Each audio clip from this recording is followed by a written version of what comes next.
Yo, what up, folks? Welcome to my channel. I've been around for a while, but I kind of quit making videos immediately. But I'm back.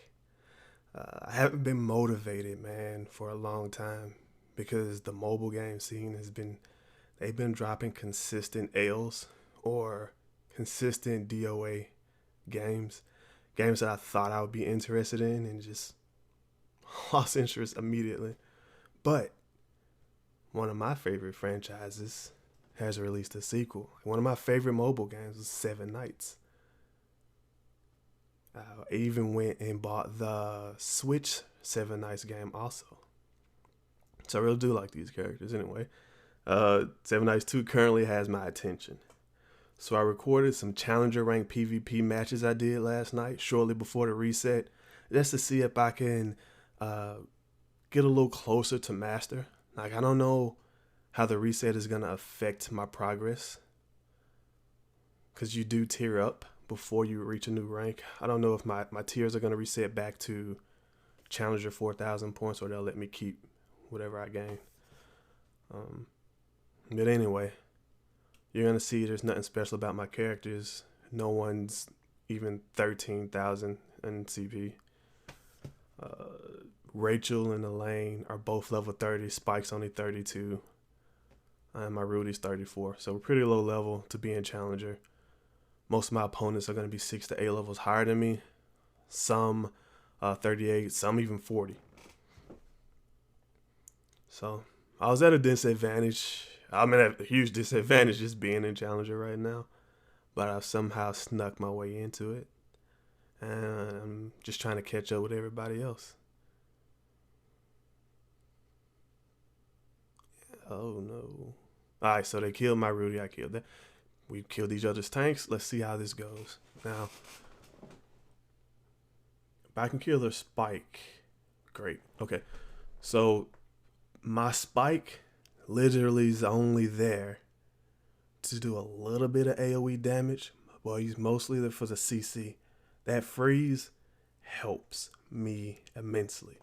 Once he freezes them, Rachel and Elaine, mostly Rachel as you can see, just AoEs their team down, just burns them. And without him, I don't think my setup works, because the enemies would just pound me and just do way too much damage. Yeah, if you're interested in this game, though, I do highly recommend re-rolling for a legendary character if you're gonna try PvP at all. Just whoever you get will help your account immensely. You don't have to re-roll for a specific one if you don't have the patience for it, but I do recommend re-rolling for at least one of the legendaries. Luckily, my first one was Rudy, my tank, so that helped me in PvE, which helped me progress, increase my account rank, which brought me even more rubies so that I can keep rolling. And then my second was Spike. Then I got Elaine a little late. I got them within 2 10 pulls of each other. So I got super lucky. I know people like to talk crap about the rates, but I haven't had to pity yet. Another thing about the rates, there's a pity system in this game. Like, if the rates were what they were and they had no pity system, then I wouldn't play this game. But the pity system is actually pretty generous. It's only 14 10 pulls. You got games like Grand Summoners. It takes 30 10 pulls. I'll never play that game. Exo's Heroes, last time I checked, was like 28. It's 28 10 pulls. This is half of that. So when you think about it and you think about the fact that you can still farm rubies the same way, well, not the same way, but just like you could farm rubies in the first 7 nights, it's not really that bad, because you can do field expeditions and get 100 rubies once you complete each one. So also you get a decent amount of rubies just by climbing the Celestial Tower. Everything grants rubies basically. So yeah, by beating the main story, you'll probably be able to pity at least one legendary.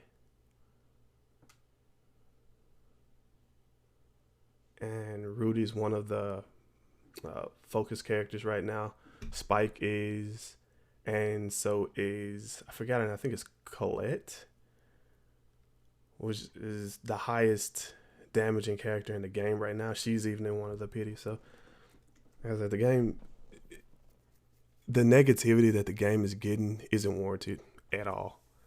People just saw the rates and went crazy without considering the rates and pity systems from other games. I say the only game that has a better, more generous pity system would be Epic 7, but Epic 7 is probably the best mobile game out, so you can't really compete.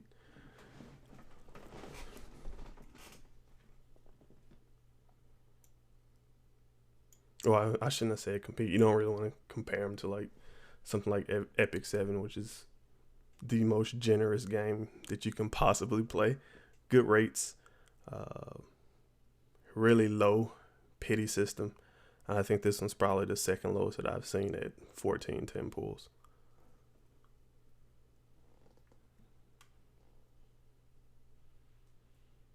But enough about rates and ranting about that and people being mad. I'm happy that I'm winning these PvP matches. Okay, so this team is actually pretty dangerous because I got a tank, 2 healers. One of the healers actually heals off the AoE damage she does. She also boosts her teammates' AoE damage.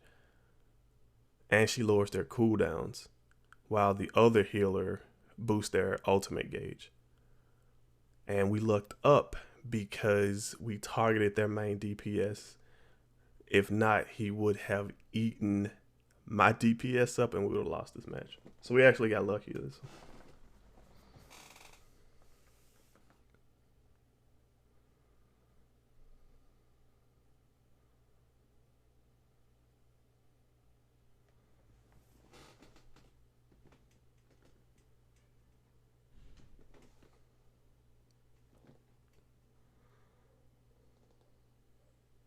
Wait. Oh man, I got 2 lanes. So actually, this looks like a 3 DPS in the healer setup, but this is actually 4 DPS because Serena there, she's a universal character, not necessarily a healer, but her AoE, her skills actually heal her entire team based off her attack.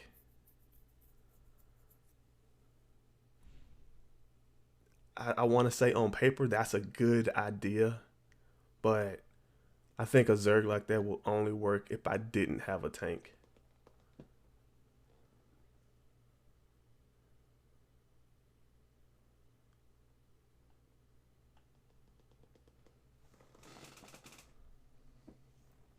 I may be getting some of this stuff wrong that I say about the PvP or the characters too. Like I said, I'm pretty new, so feel free to correct me, call me names, make fun of me, and all that stuff. I don't really care. But I just wanted to get this stuff out. It's my first video in a long time, man, and it just feels good to be talking. As you can see, I just been ranting and rambling and shit. It feels good to be talking on this mic again.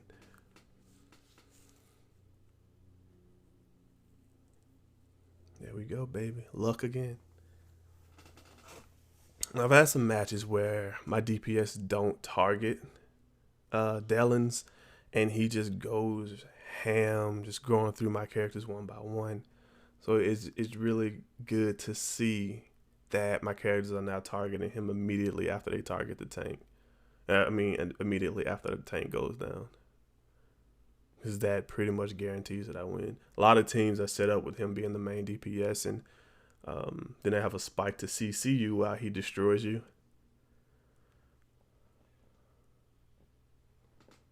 Yeah, he was almost 75% of that entire team's damage.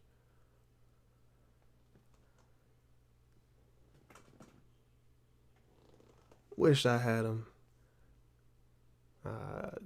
Got some soul stones for him. I don't know how I got them, but I got some soul stones for him. So when I get them, I'll be able to transcend them immediately.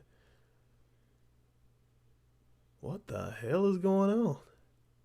Man, look, I don't Elaine is just AoEing my team down, and I think that Evan has some kind of reflect damage too. So yeah, man.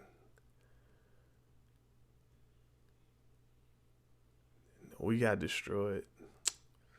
They were critting for 5K. That was who did the damage. Yep, it was a lane. She just destroyed us, man. We stood no chance. I'm not familiar 100% with each of these characters. That's why I'm not commenting on each skill that's being done. Um, but I do have a general understanding based off of me climbing the ranks a little bit of what each of these characters, or a lot of these characters, are bringing to the table. I'm not as familiar with Rare, aside from Shane, because I used her for a while. And any other Rare that I see, they just get killed. So I don't really care to learn them. But I'm pretty familiar with Spike, Rachel, Elaine, Rudy, because I own those guys. Um, I want to talk a little bit about account growth, CP, Ruby spending, but I don't think I'll do that in this video. Like I said, this video I just want to record to show some gameplay footage and then ramble and shit like that. But just quickly off the top of my head, I don't recommend going too hard on the character gacha. Like I said, the character gacha isn't as bad as people made it seem, but I still don't recommend going through it. If you must, I'd say go up until you pity at least one character, or even if you get lucky and get you a legendary before a pity, stop. Spend the rest of your rubies on the equipment gacha or the pet gacha. Those will have a bigger impact on your account, and that's why I recommend just re-rolling instead. When you first start, go ahead and get yourself a good legendary right off the bat. You're gonna get the best healer in the game on day 7 for free anyway, just by logging in. So you really just need maybe a DPS. Yeah, you can use a DPS because they give you, there's a rare tank that's actually pretty good.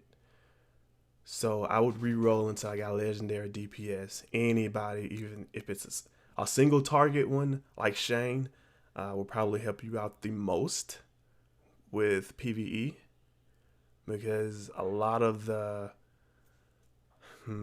road bumps are gonna be bosses. You're gonna run to those end chapter bosses, and you can skip a lot of their mechanics just by bursting them down as fast as possible if you don't have the characters that are required to beat that particular boss. I've seen Rudy on pretty much everybody's account. Maybe he's the default first. Him or Evan, like the default first legendary you're gonna get. And if you do, then you can just be patient. Try to build up your other characters. Do your raids, do your dailies, go as high as you can, especially in Celestial Tower. Day 7, that's when you can go back and start really trying hard on PvE again, because Karen's going to make it super easy for you to progress. She has an AoE revive ultimate ability, and she has shields and 2 AoE heals if I remember correctly. So that'll make it a lot easier. I don't have her yet, but I know about the character. She, as you saw, she just helped one of the teams revive him and beat me. So yeah, again, I just wanted to talk. This video, my first one in a long time. Like I said, I just wanted to get out here and start talking and run my mouth a lot, and that was it. That's all I got. I'll be back in another video talking about Ruby spending, account level, CP, and things like that. So hopefully you liked the video. If you did, you can go ahead and like and subscribe. If you didn't, fuck it. Talk shit about me in the comments. I don't really care. But do something. Have a good day. Peace.